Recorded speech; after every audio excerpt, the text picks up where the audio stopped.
our first student comedian of tonight is from the same country as me, and that is where our similarities end. I'm from Delhi in the north, he's from Chennai in the south. I look like an extra from Snow White and the Seven Dwarfs.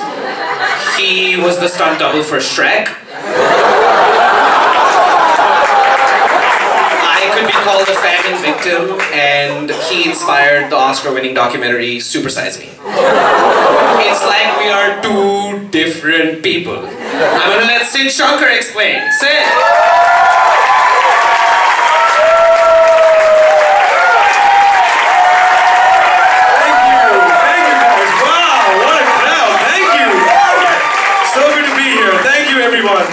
Thank you. Give it up for Mohammed, guys. Wow. Isn't he amazing? You know, they say that you can learn a lot about any organization by studying its leaders, and the comedy club is no different. On the one hand, we have co-president Mohammed, who is clearly like an Indian penis. Short, quick, and occasionally getting a few laughs.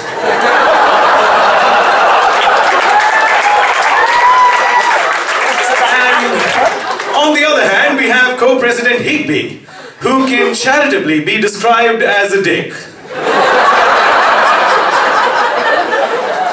Little wonder then that the comedy club is basically a bunch of horny dudes. Not to forget Ying, of course, often confused for a horny dude. Speaking of horny dudes, I hate it when people criticize Indian food. Notice how smoothly I made that transition. People are always criticizing Indian food, saying that it's too fattening, it's too expensive. Now, I can understand why people think it's fattening after looking at me, but none of this is Indian food. I mean, before American pizza and ice cream, I used to look like Harsha Rao. But if you think that Indian food is too expensive, well, then you're just too poor for me to pay attention to. And I only say that because I'm Indian and we don't give a shit about the poor. That's not entirely true. I'm also a Wharton student and we don't give a shit about the poor either.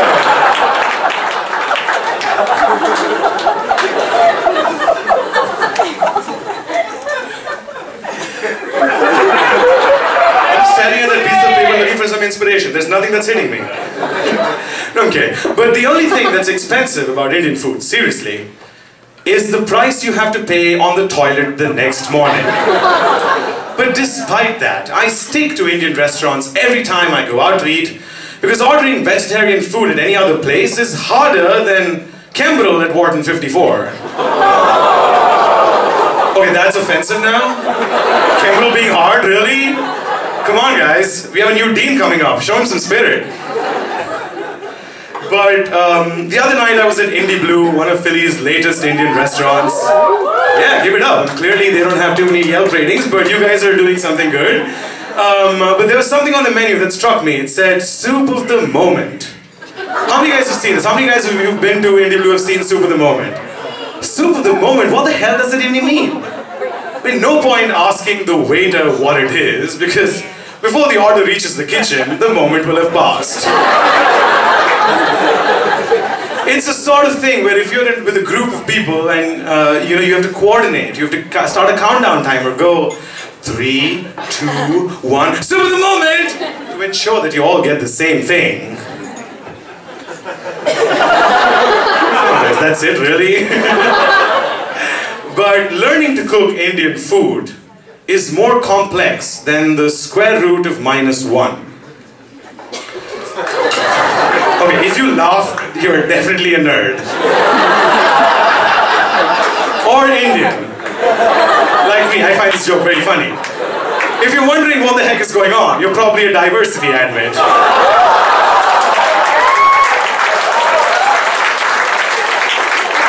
Or you have a GSR with your family last name.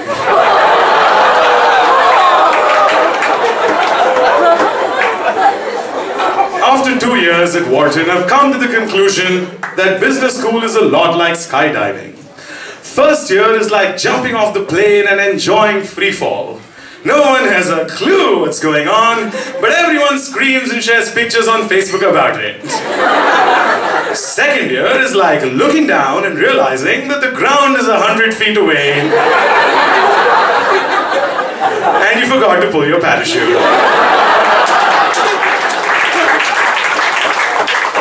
2 different years. There we go. Now we know who came to the show last year. Everyone is laughing. There we go. That's more like it. Seriously, second year is all about coming to terms with your absolute unemployability. That's why pretty much everyone goes back to where they came from. Consultants to pretending they add value. Bankers to forgetting all values they've ever had. And entrepreneurs dreaming about adding value. From their mom's couch. International students who've attempted the GMAT more times than their final score decide to return to an emerging economy. By which, of course, they mean return to the family business. Now, after my hashtag 2 different worlds act from last year, someone with artistic integrity would leave all that behind and come up with something entirely new for this year's show. Not me, of course, I'm a capitalist, so let's just milk that cow while we can, shall we? We all know that Wharton is a finance school because the school truly erodes your finances. Apart from tuition, you have to pay for clubs, pay for conferences, pay for printouts, pay for lunch, pay for business cards, pay for name cards, pay for leadership ventures, and pay for the privilege of paying for all these wonderful things. 2-part tariff. Okay, these guys paid attention in my recon class in the first year. Give it up for the nerds, guys. Go for it. We have grade non-disclosure. Dave, like, the A+ doesn't really matter. Just saying, man.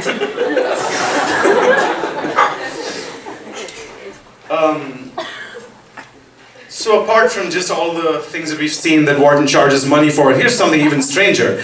If you went to Stanford for your undergrad and applied to Wharton for your MBA, your school would send across your transcript for free.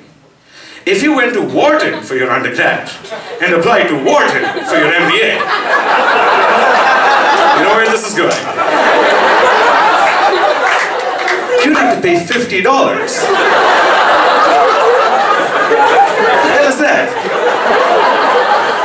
Let me just get that straight. So Stanford will send a package across the country for free. But Wharton will charge you $50 to send one piece of paper from the undergraduate programs office on the ground floor to the MBA PO on the 3rd floor of Huntsman Hall. Really?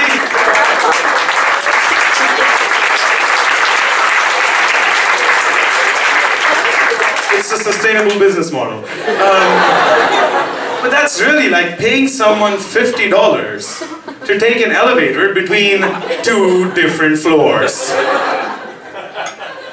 My goodness. Speaking of Stanford, I was in San Francisco with a bunch of people here last semester. You guys are amazing. I had a great time. The beaches, the sunshine, the taxes. Everybody says hi, everyone is hi. San Francisco and the East Coast are 2 different worlds. In New York, showing up with a 3-piece suit is called being civilized, and wearing jeans makes you a janitor. In San Francisco, showing up in a suit is called being an asshole. And wearing jeans and flip-flops is what the CEO does. Having an MBA on the East Coast is like having a trophy wife. Men envy you and women only want you more. These guys know what I'm talking about. Wharton 54. Having an MBA on the West Coast is like herpes. No one wants to touch you and you're stuck with that shit for life. In New York, rich, waspy bankers get driven around by poor Indian taxi drivers with turbans. In San Francisco, rich Indian dudes get driven around by poor waspy ex-bankers without turbans. Two different worlds. Now, cockfighting in Asia is a contest between roosters. Picture this. Two colorful, flamboyant, squealing cocks darting at each other in a savage, animalistic ritual. Cockfighting at Wharton, on the other hand, is any out-for-biz after-party. Two colorful, flamboyant, squealing cocks darting at each other in a savage, animalistic ritual. Two very similar worlds. Now, last year at the Spring Comedy Show, I told you that I wouldn't let my mom pick my clothes, let alone the woman who'd pick my clothes. But then this year I met the hot chick that my mom had picked out for me, and I realized something very profound. There are times in life when you have to live by your values and your morals, no matter what the adversity. And then there are other times when you just say fuck it and listen to your penis. And so I got engaged to the woman who's going to be picking out my XXL clothes for the rest of my life. Thank you everyone, you've been a fantastic audience, thank you! Thank you so much!